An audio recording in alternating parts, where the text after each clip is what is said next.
Chers jeunes, chers amis du Seigneur, fils et filles bien-aimés, en ce temps de l'Avent où nous continuons notre marche vers celui qui vient à Noël, nous nous arrêtons un temps soit peu pour méditer sur le thème, le désir, comme le disent les Allemands, die Sehnsucht. Le désir, un chemin vers la lumière. Dans le silence de l'Avent, quelque chose s'éveille à mon cœur. Quelque chose s'éveille en nous. Ce n'est pas encore la joie de Noël, ni la pleine lumière qui remplit les cœurs. C'est plus humble, plus fragile, presque secret. C'est le désir. Chers amis jeunes, le désir est cette tension intérieure qui nous tire vers l'avant et nous empêche de nous endormir. Pendant ce temps de l'avant, les Écritures saintes nous montrent des hommes et des femmes qui ont su vivre au rythme du temps avec ce désir. Nous avons le prophète Isaïe qui espère un monde renouvelé. Jean-Baptiste qui appelle à préparer le chemin du Seigneur. Et Marie qui accueille l'inattendu. Le désir, ce mot ou ce thème, est donc une ouverture, une manière de reconnaître que nous ne nous suffisons pas à nous-mêmes.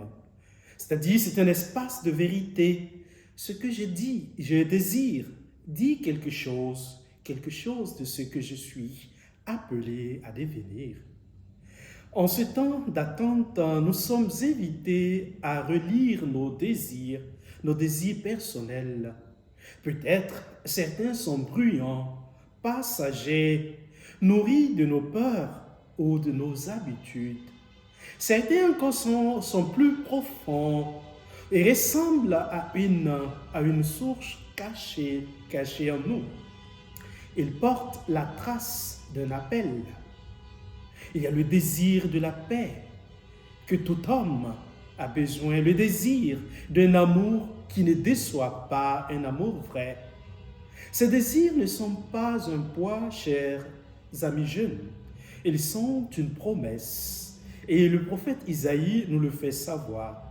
Ils sont le lieu où Dieu dépose sa présence avant même que nous en prenions connaissance ou conscience. Pendant ce temps, l'Église nous invite à entrer donc dans un temps d'attente, mais pas une attente passive. C'est une attente dynamique, une attente habitée, une ouverture intérieure qui s'appelle le désir. Le premier point sur lequel je voudrais m'arrêter, c'est le désir comme un mouvement inscrit en nous par Dieu. Et dès les premières pages des Saintes Écritures, l'être humain est présenté comme un être en chemin tendu vers un plus grand bien. Notre capacité à désirer n'est pas une faiblesse, chères filles et fils bien-aimés de Dieu. Elle est un signe de notre origine et de notre vocation. Et Saint Augustin l'exprime bien lorsqu'il affirme « Tu nous as fait pour toi, Seigneur, et notre cœur est sans repos tant qu'il ne demeure en toi. » Fin de citation. Le désir est donc un espace où se manifeste le trajet de notre cœur vers Dieu. Il révèle que nous sommes faits pour une plénitude qui dépasse nos forces. Le deuxième point, c'est savoir purifier et discerner nos désirs. L'Avent nous place, chers bien-aimés du Seigneur, à une tension entre ce que nous voudrions immédiatement et ce qui, en profondeur, nous appelle à grandir. Beaucoup de désirs sont rapides émotionnel, influencé par ce que nous consommons. Et lorsque nous regardons tout autour de nous aujourd'hui, nous voyons tout ce que nous consommons ne sont pas vraiment de bons désirs, même s'il y en a de très bons. De tout ce que nous voyons et de tout ce que nous ressentons. Mais il existe en nous un autre type de désir. Un désir plus profond, plus stable, un désir plus vrai. Il est comme une semence déposée par Dieu. Le troisième point, ou la troisième question sur laquelle je m'attarde, c'est Dieu qui répond à notre désir en venant lui-même. Et cela, la théologie chrétienne affirme quelque chose parfois de bouleversant. Dieu qui ne se contente pas de répondre de loin à nos désirs, il se rend présent à l'intérieur même de ce désir. Et c'est là tout le sens de l'incarnation. Ce pourquoi nous tendons à Noël. En Jésus, Dieu n'attend plus que nous montions vers lui. C'est lui-même qui descend vers nous. Il vient combler non pas tous nos souhaits, comme certains pourraient le penser, mais le vrai désir, c'est lui d'être aimé, sauvé, c'est lui d'être accompagné. Et nous, en tant que jeunes, nous avons besoin de cet accompagnement dans tout ce que nous prenons comme chemin. Avant de continuer, je nous propose de faire une pause et d'écouter ce très beau chant.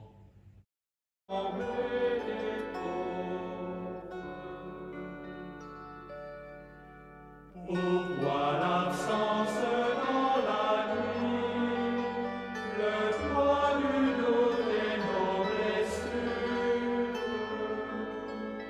sinon pour mieux crier vers lui, pour mieux tenir. Après avoir écouté ce beau chant qui nous a fait réfléchir ou qui nous a aidé à pouvoir nous positionner ou regarder nos désirs, nous continuons sur le quatrième et dernier point qui nous concerne beaucoup plus en ce temps de l'Avent. Et ce quatrième point, c'est marcher ensemble vers la lumière en tant que jeunes. Nous sommes sel et lumière pour ce monde. Pour un jeune ou pour nous les jeunes, désirer peut parfois, chers amis, être compliqué. Et je vous le dis, pourquoi? Parce que par peur de se tromper, par peur de ne pas être à la hauteur, par peur de ne pas savoir ce que l'on veut vraiment. Et toutes ces peurs font que nous avions peur d'avancer, de désirer. Et l'Avent nous rappelle une vérité essentielle. Le but, chers amis jeunes, le but n'est pas d'avoir tout compris avec le Seigneur, mais d'oser avancer. Allons au large. Osons désirer aller au large.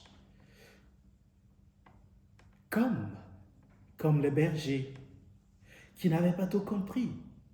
Mais ils ont suivi là, l'étoile, là où le Fils était né, l'Emmanuel. Comme Marie, qui n'avait pas tout compris lorsque l'ange lui annonce qu'elle serait la mère du Sauveur. Mais elle a dit oui. Comme les mages qui viennent de l'Orient, qui n'ont suivi que cette étoile qui les a conduits jusque là où Marie, Joseph et l'enfant se trouvaient. Nous sommes invités, chers amis jeunes, chers fils et filles bien-aimés, nous sommes invités à faire un pas et à faire ce pas, à garder une lumière allumée, notre lampe allumée, à croire que Dieu travaille en nous-mêmes même quand nous ne le sentons pas. Le désir devient alors un chemin où Dieu nous précède, où Dieu nous rejoint et nous attire.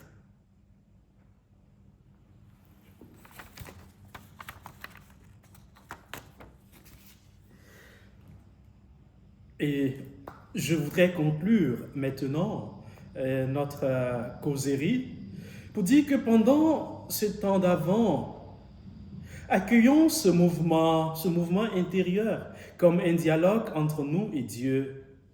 Chaque désir authentique est comme une porte entre-ouverte où la lumière peut entrer. Laissez Dieu venir dans ce que nous espérons, dans ce que nous cherchons, dans ce que nous désirons, dans ce qui nous manque. Et rappelons-nous, le Christ vient non pas parce que nous sommes prêts, mais parce que pour nous préparer. Accueillons donc chaque désir sincère comme une étoile qui se lève dans notre nuit. Demandons la grâce d'y discerner la trace de Dieu qui vient et choisissons de marcher vers lui, non pas en courant, mais en veillant avec confiance, à la manière des bergers, à la manière de Marie. Dans ce mouvement intérieur, nous apprenons que le désir n'est pas seulement un appel vers demain, il est déjà la rencontre avec Dieu. Car dans chaque élan de notre cœur, Dieu est là, patient, discret, et il murmure, je viens sans tarder. Que ce temps de l'Avent nourrisse encore notre désir vers le Seigneur, qui nous pousse à être d'authentiques chrétiens et chrétiennes pour un monde nouveau. Et je nous propose à la fin de ce partage ou de cette méditation sur les désirs, d'écouter encore un autre chant qui pourra nous aider à peut-être reprendre ce que nous avions perdu. Ce beau chant qui nous permettra de méditer en profondeur ce que nous désirons.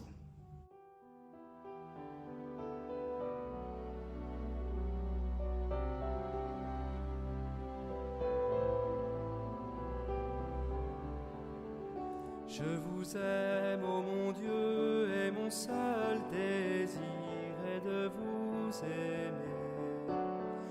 vous aimer jusqu'au dernier soupir de ma vie, jusqu'au dernier soupir de ma vie. Je vous aime, ô mon Dieu, et mon seul désir est de vous aimer jusqu'au dernier soupir de ma vie, jusqu'au dernier soupir de ma vie. Ô Dieu saint, tu as fait de mon cœur le ciel de ta demeure, un temple sacré. Je voudrais profondément prier pour nous et vous accorder cette bénédiction. Que le Seigneur, par mes mains, vous bénisse. Qu'il vous accorde de grandir dans votre foi. Qu'il fortifie votre foi dans cette attente du Seigneur. Lui, le Dieu vivant qui est, qui était et qui vient, qui est Père, Fils et Esprit Saint, soit et demeure toujours avec vous. Amen.